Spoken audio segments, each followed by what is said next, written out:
En fait, j'ai l'impression que ces gars, parfois, ils se foutent de nos gueules, en fait. Mais après, lorsque je me remets en question, je comprends que on ne vit pas juste les mêmes réalités. En fait, on ne voit pas les mêmes choses, on ne vit pas les mêmes choses. Donc, du coup, c'est normal que leur discours soit très déconnecté de ma réalité et c'est aussi normal que ce que je pense soit très déconnecté de leur réalité. Par contre, la difficulté aussi, encore le danger ici, c'est que il y a beaucoup de personnes qui sont aveuglées, qui ne réfléchissent plus parce qu'ils suivent des personnes comme Philippe Simo.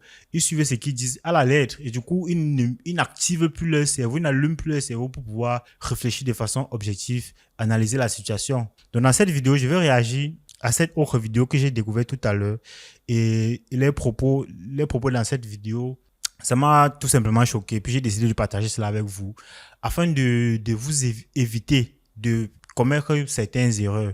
Parce que moi aussi, au départ, par exemple, je pensais comme Monsieur Simo que non, il ne faut pas qu'on voyage, on doit rester, on doit reprendre au pays, on doit développer les pays.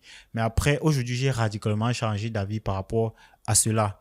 Et dans cette vidéo, je vais vous expliquer pourquoi. Et à la fin de la vidéo, je vais partager avec vous deux raisons principales pour lesquelles je pense que vous devez réduire la fréquentation de la chaîne Investir au pays aujourd'hui. Et vous devez sélectionner le type de vidéo que vous devez regarder. Parce qu'aujourd'hui, il produit beaucoup de contenu, mais qui n'apporte plus vraiment beaucoup de valeur dans la vie du jeune entrepreneur africain. Je précise bien. Donc, je catégorise bien la cible. Si tu n'es pas jeune entrepreneur africain, ou bien sûr, si tu n'es pas aspirant entrepreneur africain, je t'invite à quitter la vidéo. Donc maintenant, je balance la vidéo et on va commenter. Kinshasa qui parle espagnol. Je dis, comment tu parles espagnol ou tu parles anglais? Mais parce qu'ils suivent à la télé. Ils sont sur Internet. Il y a des applications, etc. Donc, en fait, c'est Monsieur Philippe Simo, Monsieur Jean-Claude je pense et Marthe Karine. Il y a aussi un autre monsieur là, je sais pas, il s'est pas présenté. Donc je vais mettre la vidéo en accéléré pour que ça aille un peu vite. Pour ceux qui veulent regarder la vidéo dans son entièreté, vous pouvez aller sur la chaîne Investir au pays, vous regardez là-bas. Donc ici, pour que cette vidéo ne soit pas trop longue, je vais mettre en accéléré. Le monde aujourd'hui permet à ce que les gens puissent, dans le monde, savoir ce qui se passe aujourd'hui. Donc, les gens qui ne viendront pas demain, ils vont se connecter en ligne. Donc, ils vont écouter les discussions, ils vont écouter les questions que les gens posent.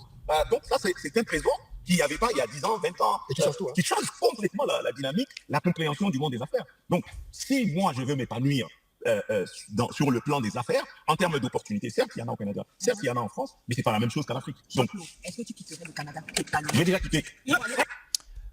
En fait, jusqu'ici, je suis d'accord avec lui, vraiment, parce que les propos qui me dérangent un peu sont beaucoup plus devant, mais il faut que je laisse la vidéo pour qu'on comprenne un peu le contexte. Donc, jusqu'ici, je suis d'accord avec lui. Aujourd'hui, Internet apporte beaucoup d'opportunités, beaucoup d'ouvertures. On n'a pas besoin forcément de voyager pour apprendre certaines choses. En étant chez soi, moi, d'ailleurs, je suis la preuve. Quasiment tout ce que je fais aujourd'hui, que ce soit la vidéo, que ce soit l'e-commerce, que ce soit mes autres activités, 90% j'ai appris en ligne, quoi. Et puis le reste, je fais ça sur le terrain. Donc, on va continuer. Il a quitté le Canada. Il a quitté.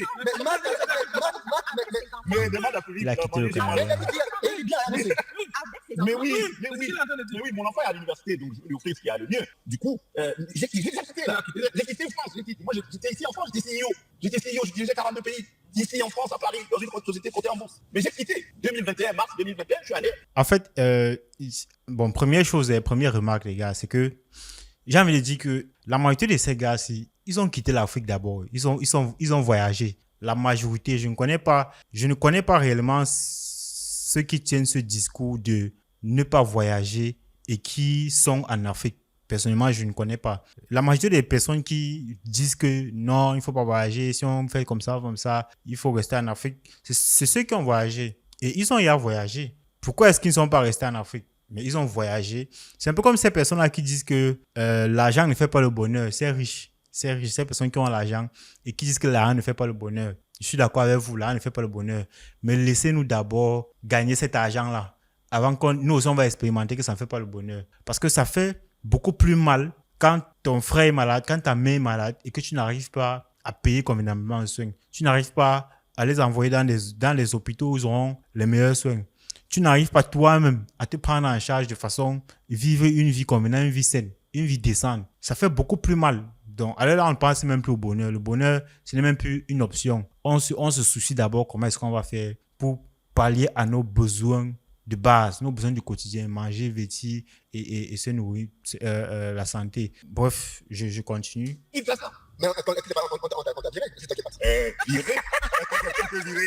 Hein? Quelqu'un peut virer. Mais monsieur Superman, on peut le virer. Non, jamais. La valeur que j'ai aujourd'hui, non, je ne peux pas. Non, c'était un choix.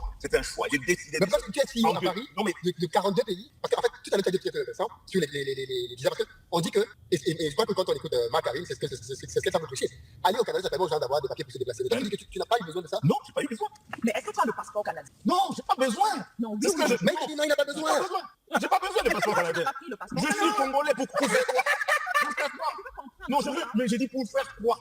Mes enfants ont les passeports canadiens. Moi, j'ai pas besoin. Moi, j'ai les visas. Mais dis-nous. Avant de rentrer, en 2012. Attends, 2012, j'étais en. Bon, ici, il dit qu'il n'a pas besoin. Il n'a pas besoin du passeport canadien. Oui, là, je suis d'accord avec lui. Pourquoi est-ce que tu vas te battre pour avoir un document dont tu n'as pas fondamentalement besoin? Par contre, il y en a beaucoup qui ont besoin. Et la preuve, ses enfants, ouais, non. Il a dit que ses enfants ont le passeport canadien. Mais lui, il n'en a pas tout simplement parce qu'il n'en a pas besoin. Donc, il a estimé que ses enfants auront potentiellement besoin. Et du coup, il leur a fait le passeport canadien. Pourquoi est-ce qu'il n'a pas fait le passeport congolais à ses enfants, par exemple?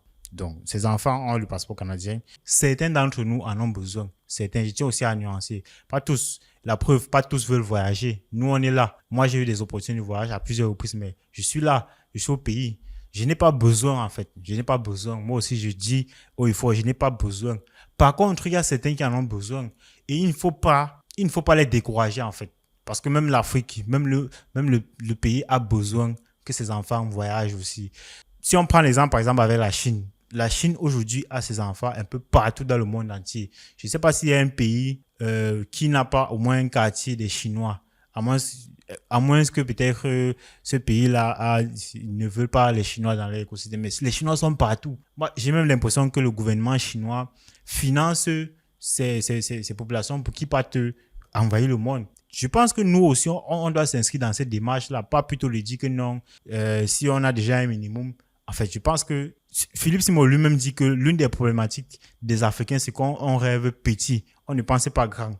Et après, c'est lui encore qui vient dire que si tu gagnes déjà 1 million, même si tu gagnes 500 000, tu peux avoir une maison, une ménagère et tout. Tu peux déjà vivre convenablement. Et c'est ça qui me pousse à faire cette vidéo parce que, en fait, c'est comme si aujourd'hui, ce monsieur cherche, il cherche que le buzz. Il cherche le buzz. Il ne travaille plus la qualité de ses contenus. Ce podcast a été réalisé par les studios Wicrea. Nous sommes tout simplement le partenaire idéal pour tout entrepreneur qui aimerait mettre en avant ses compétences ou son savoir-faire ou mieux encore de sa personne afin de pouvoir mieux vendre ses différents produits et services à travers des vidéos de qualité. Si vous souhaitez bénéficier de nos prestations, je vous invite à nous contacter via le numéro qui s'affiche au bas de l'écran. L'immigration, c'est une thématique qui est assez sensible. Donc, il ne faut pas avoir juste des positions radicales comme ça. Moi, je pense qu'il faut présenter la situation de façon globale et puis donner assez d'éléments aux personnes pour pouvoir effectuer le choix. Mais pas juste être radical en disant que si on gagne 1 million, ça ne sert à rien de voyager. Pourquoi est-ce que si je peux gagner 1 million, je voyage, j'arrive là-bas, je gagne 5 millions. Ça dépend des opportunités, ça dépend la preuve. Ce monsieur, il est quitté de DG, il a voyagé et il a gagné très bien sa vie. Et après, maintenant, il rentre dans son pays s'installer. Donc, moi, je ne comprends pas la logique dans laquelle...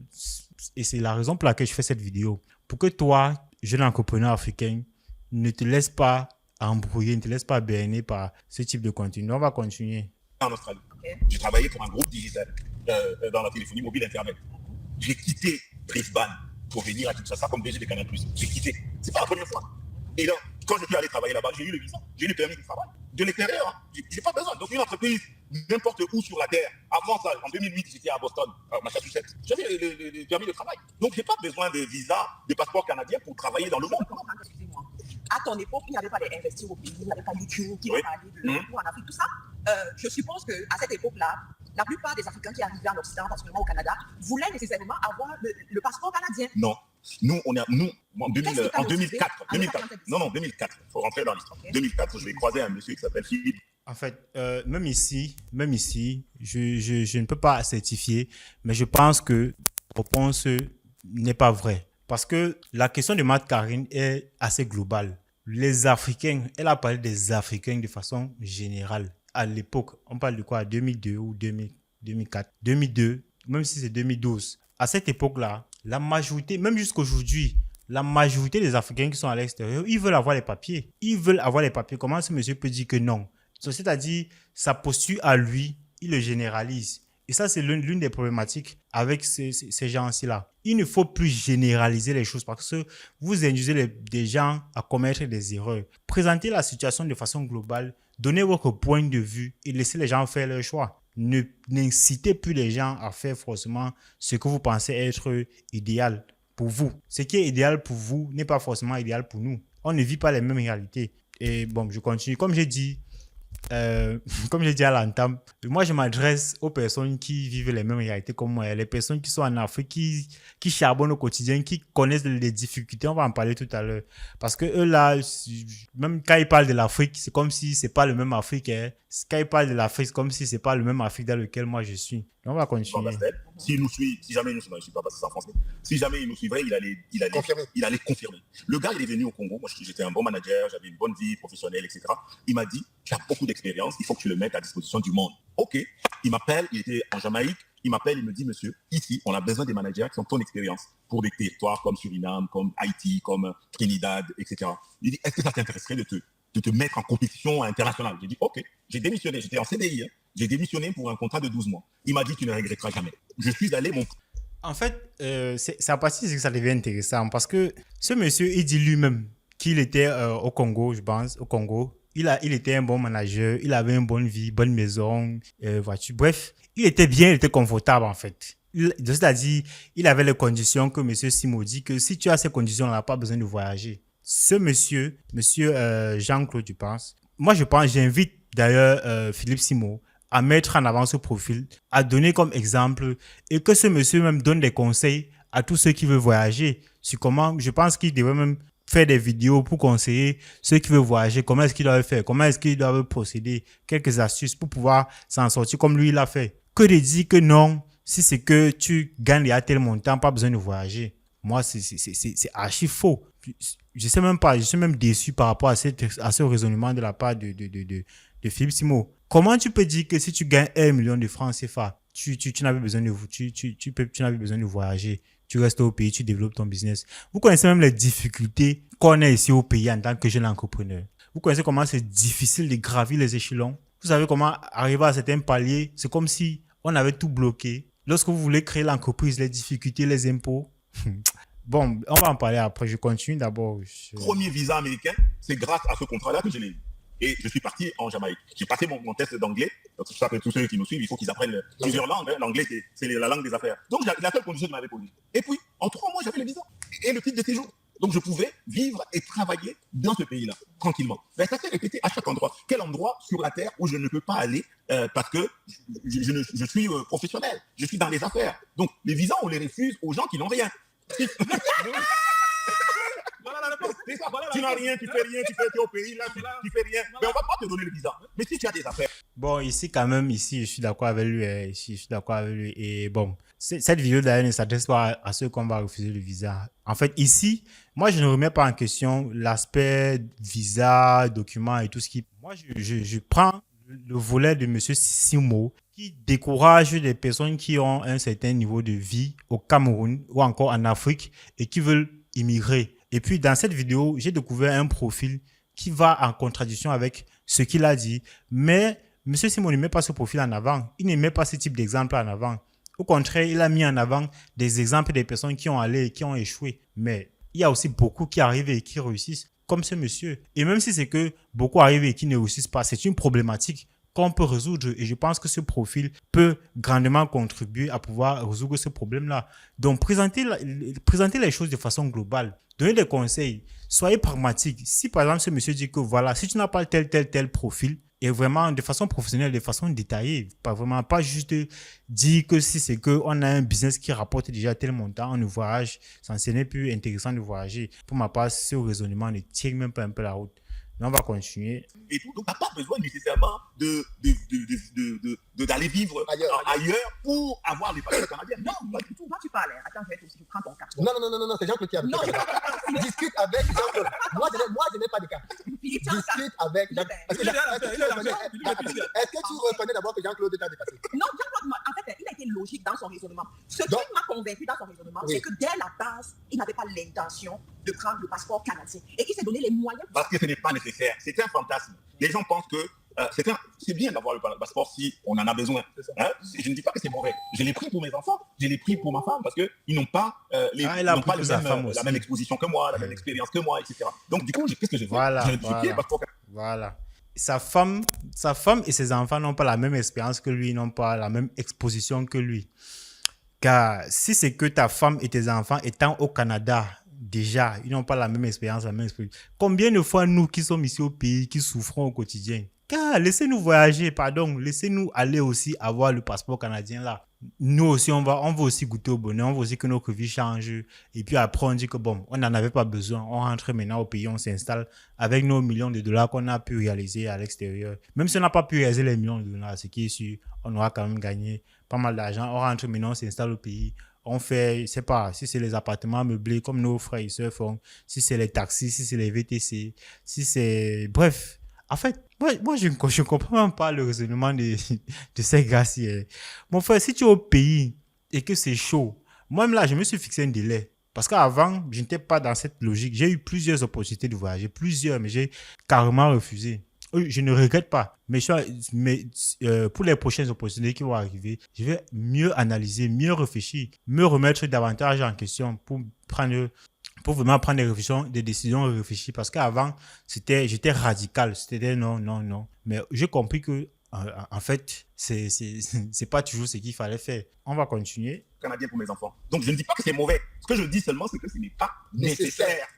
Non, c'est pas nécessaire pour tout le monde. Ce n'est pas Parce que les nécessaire visas, comment? les Ok, oui. ambassades, Oui, pour tout le monde. tous les Ce n'est gens pas en nécessaire pour aujourd'hui, tout le monde. Ce n'est pas nécessaire pour tout le monde, mais moi je pense que pour la grande majorité des Africains qui veulent voyager, je précise encore, parce qu'il y en a aussi beaucoup qui ne veulent pas voyager. Hein. C'est ce que vous ne communiquez même pas, vous ne mettez même pas ça en avant. Il y a beaucoup aussi qui ne veulent pas voyager. Il y en a énormément qui ne veulent pas voyager. C'est vrai qu'il y a beaucoup qui veulent voyager, mais si on veut prendre en termes des ratios, la majorité veut rester. La majorité, et même ceux qui voyagent là, je ne pense pas qu'ils sont réellement fiers de voyager. Donc la majorité veulent rester. Donc ne communiquez pas juste que les gens veulent voyager. Et ce n'est pas une mauvaise chose de voyager. On le voit partout. Tous les pays qui ont une forte diaspora, cette diaspora est plutôt bénéfique pour l'évolution de ce pays-là. Donc, pour ma part, il faut juste mieux structurer les choses. Arrêter de décourager les gens qui veulent voyager. Je suis ami à tous les ambassadeurs de tous les pays. Si on va à Kinshasa, là, je vais te montrer tous les ambassadeurs. Qui va me réfugier un visa? Au contraire. Donc, si j'ai besoin d'un visa, même en urgence. Mais Philippe, pourquoi tu n'as pas réfléchi comme lui? Comment ça? Chacun sa vie. Hein. Bon, Philippe a pris aujourd'hui, il n'a même plus besoin. Il n'a plus besoin. Parce que si vous avez demandé des visas, je veux des visas. Oui, mais il n'a même plus besoin. Non, il n'a plus besoin aujourd'hui. Mais même quand je vais en Inde, je demande un visa. Quand je vais en... Mais c'est pas compliqué. Parce que quand je vais en Corée, il y a des gens qui doivent demander Ouais, des visas. Ouais, Mais en Chine. non, c'est ce qui est vrai. À partir du moment qu'il y a quelqu'un qui a de la valeur, les pays se discutent. Le problème, c'est que les gens, justement... Et pourquoi les gens même refusent les Africains? Parce que les Africains ont montré qu'ils veulent fuir leur pays. Oui, c'est ça. C'est ça. Ils ont montré qu'ils veulent fuir leur Et ils pays. vont aller se mettre sur les allocations, les C'est ça. aides sociales. Ils ont mis tout ça. sur Oui, exact. les rues, dans la rue. C'est ça le problème. Or, dans nos pays nous offrent tellement d'opportunités de commencer à faire. Si c'est compliqué, regarde. Oui, c'est là. Expert. C'est ça, c'est ça. L'argent, il n'y a pas. Il y a beaucoup. Il y a plein Il y a d'argent. beaucoup d'argent, mais les gens ne connaissent pas comment trouver. ça. Oui, les C'est gens essaient ça. de travailler, les gens veulent le financement avant le business. C'est ça. Il faut d'abord mettre le business, d'abord là le banquier. Ouais. Il met d'abord le banquier voit comment tu travailles. Prends un petit crédit, il C'est va te pour donner. ça que ce genre de plateforme permet de... Parfois, vraiment, les gars, s'ils sont vraiment déconnectés de la réalité, vraiment, vraiment. Parce qu'en termes d'entrepreneuriat, je pense que même Philippe Simola a dit, je ne connais pas un continent où il y a plus d'entrepreneurs que le continent africain. Ça veut dire qu'ici, tout le monde entreprend. Chacun a déjà quelque chose. Tout le monde se bat au quotidien. Donc, quand mon ami dit que les Africains veulent le financement avant de commencer, ou encore quand l'autre dit que commencer, et puis ça va venir après, commencer. Car tout le monde ici commence déjà. Tout le monde a déjà commencé, même pas recommencé. Tout le monde a déjà commencé. Dès le bas âge, quand tu peux marcher, parler, compter l'argent, tu portes à ton plateau, tu pars marcher, tu vends, tu entreprends déjà. Donc, ce que vous racontez là, c'est pour ça que je dis que on ne vit pas les mêmes réalités en fait. Donc, moi, je suppose que vous avez grandi dans les familles aisées où vous n'avez pas besoin de commencer.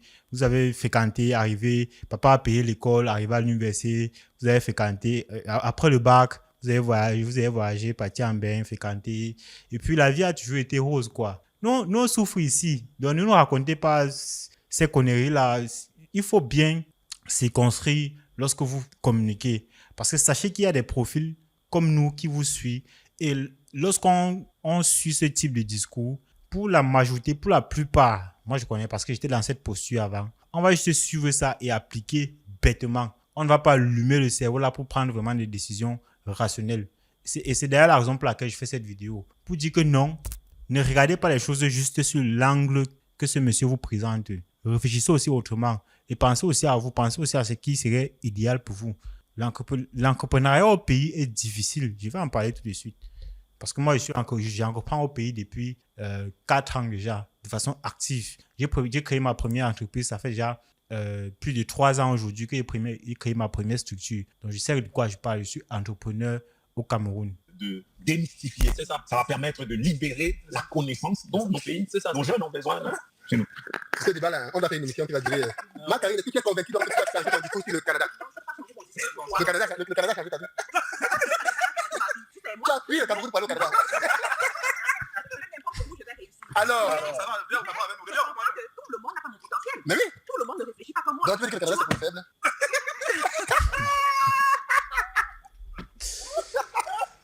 Bon, en fait, je pense qu'on va s'arrêter là. La vidéo est sur la chaîne. Pour ceux qui veulent suivre, vous pouvez aller sur la chaîne SEO, puis vous allez regarder la vidéo jusqu'à la fin. Et ma vidéo aussi est déjà longue. Je vais conclure très rapidement en disant que vous avez eu le privilège de voyager. Vous avez eu le privilège de bénéficier d'un écosystème qui a été bâti par d'autres personnes.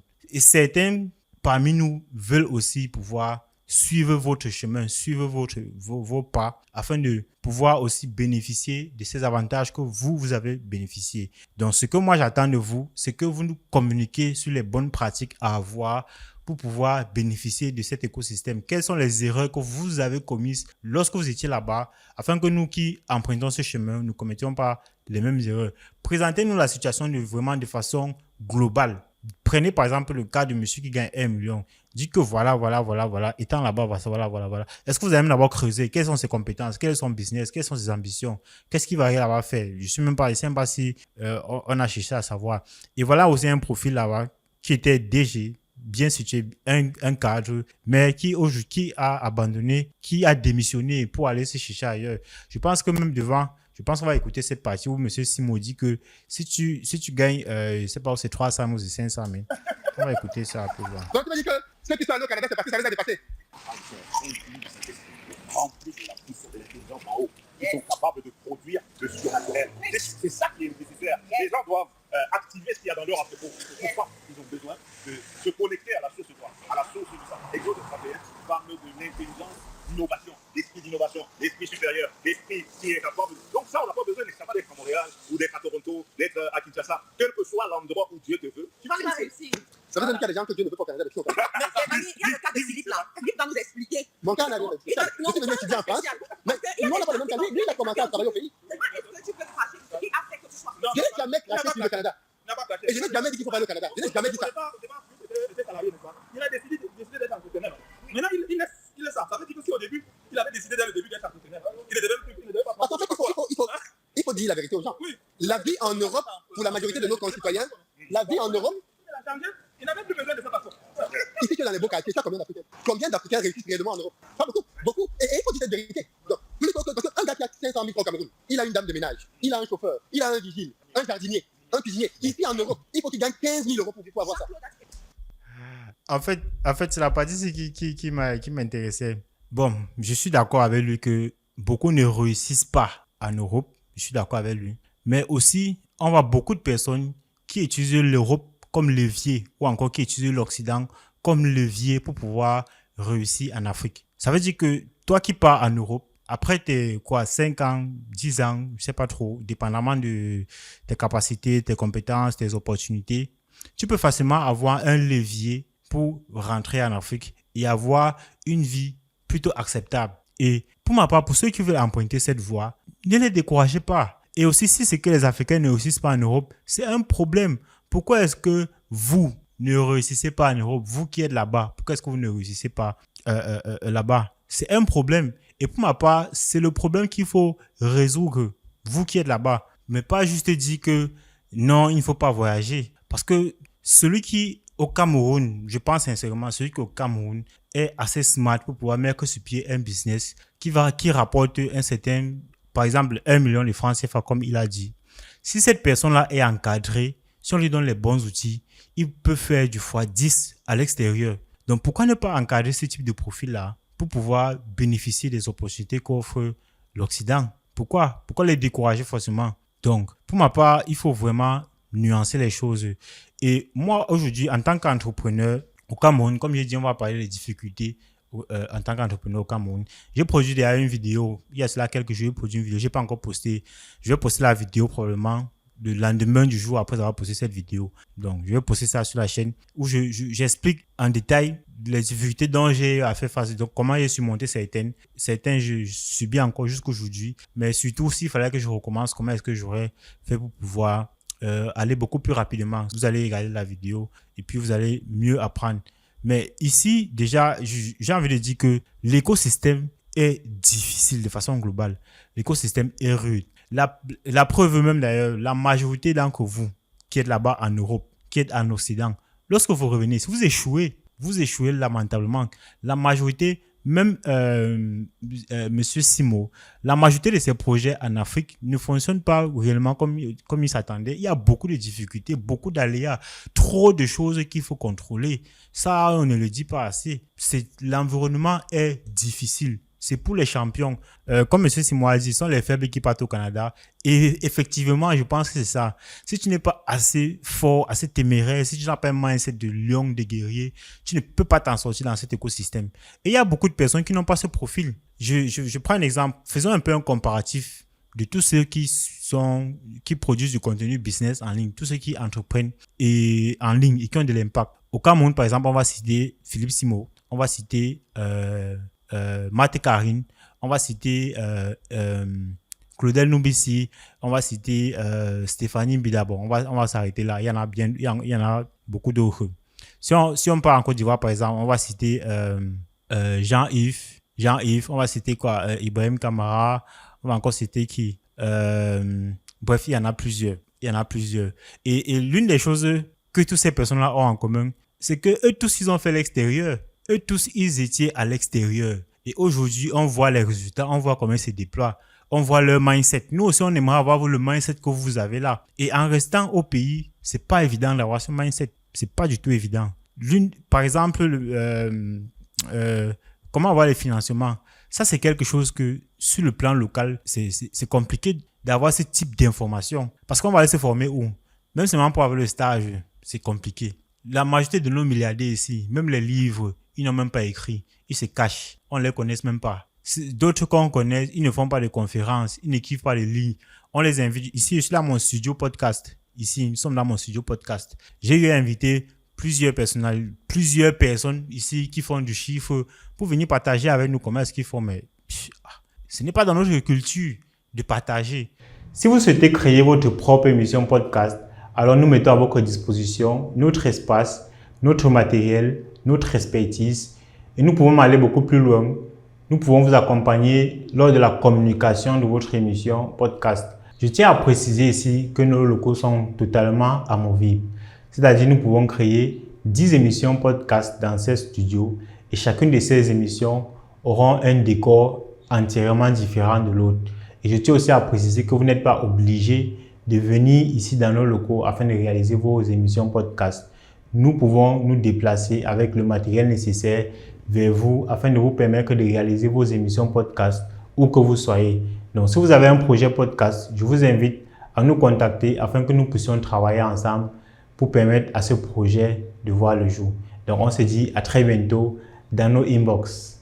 Ça veut dire que tu dois te battre. En fait, pour vous, c'est banal, c'est basique en fait. Mais ici, ce n'est pas le cas. Parce que déjà, le système éducatif, ceux qui nous enseignent, déjà que bon, pour la plupart d'entre nous qui entreprennent, on n'a pas connu ça à l'école. Maintenant, pour ceux qui voient ça même à l'école, on a combien de professeurs qui viennent enseigner, qui ont effectivement des entreprises qui tournent, qui ont eu à lever des capitaux, qui ont eu des financements des banques, qui ont des activités qui fonctionnent réellement. La majorité sont juste des professeurs qui viennent juste enseigner, ils touchent de l'argent en fin du mois. La majorité, je dis pas tous, mais la majorité, ils ne connaissent pas réellement, ils ne sont pas sur le terrain. Donc, l'écosystème est difficile. Tu prends un exemple encore. L'un des problèmes majeurs qu'on a ici, en Afrique de façon globale, ou bien au Cameroun de façon particulière, parce que c'est l'écosystème dans lequel j'entreprends, c'est le problème de paiement. Et Philippe Simo aussi a été victime de ça. Lorsque tu effectues des prestations pour des entreprises, mais on ne te paye jamais. Et lui, pour pouvoir parler à ce problème, il a utilisé son média. Et après, il a stoppé tout simplement. Et je pense même que c'est l'une des raisons qui a fait en sorte que il n'est plus trop présent au Cameroun. La majorité de ses projets au Cameroun ne fonctionnent pas. Les projets sur lesquels il a communiqué, ça ne fonctionne pas. Donc, si par exemple, si on prend le cas de monsieur Simo, si lui, avec toute l'expérience qu'il a, tout le capital qu'il a, toute l'influence qu'il a, il n'arrive pas à réussir à entreprendre efficacement dans cet écosystème. Combien de fois, moi ou bien le simple entrepreneur lambda, la seule personne qui réussit un peu à sortir la tête de l'eau parmi tous ceux qui cités et qui n'a pas fait l'Europe, c'est le docteur Claudel Numbisi. Mais combien d'entre nous ont l'énergie que ce monsieur-là a? Combien d'entre nous vont pouvoir bouffer les tontines que ce monsieur-là bouffe en ligne? En fait, vous nous demandez trop en fait. Vous nous demandez trop. Laissez les gens faire ce qu'ils veulent faire. Moi, c'est ce que j'avais envie de dire dans cette vidéo. L'Afrique que vous parlez là, que l'Afrique a les opportunités, a ceci, a cela, je suis d'accord avec vous. Mais ces opportunités-là ne sont pas accessibles. L'Afrique est très compliquée. Pour pouvoir accéder à ces opportunités-là, en fait, moi, je pense que en fait, les opportunités, on ne voit pas les mêmes opportunités, en fait. C'est pour dire de façon claire comme ça, là. On ne voit pas les mêmes opportunités. Si on regarde bien, ceux qui s'en sortent un peu ici, et qu'on connaît, parce qu'il y a beaucoup qui gagnent de l'argent, mais qui se cachent. Ceux qui s'en sortent un peu et qu'on connaît, ce sont des personnes qui tirent par du digital, du numérique, tout simplement. Parce que là-bas, tu n'as pas besoin de connaître X ou Y, ou encore il n'y a pas de barrières, trop de barrières à l'entrée, comme les opportunités dont vous parlez ici. Et juste que la majorité de ces opportunités-là, il y a énormément de barrières à l'entrée. Les opportunités dont vous parlez, notamment en ligne. Bon, bref. Et comme j'ai dit, moi, je parle en fonction de ma réalité. Vous parlez forcément en fonction de vos réalités. Et dans cette vidéo, moi, je m'adresse à mes semblables. Moi, je suis qu'on vit les mêmes galères, les gars. Donc, si c'est que tu souhaites voyager, si c'est que au pays, c'est difficile, tu as une opportunité de voyager, car vas-y. Ça, c'est mon conseil. Et j'ai réalisé un podcast avec le docteur Claudel Numbisi où je lui ai posé cette question-là. Donc, je vais mettre le lien du podcast ici ou ici. Je t'invite à aller regarder ce podcast. Et je pense que ta façon de voir l'aspect immigration va réellement changer après avoir regardé ce podcast.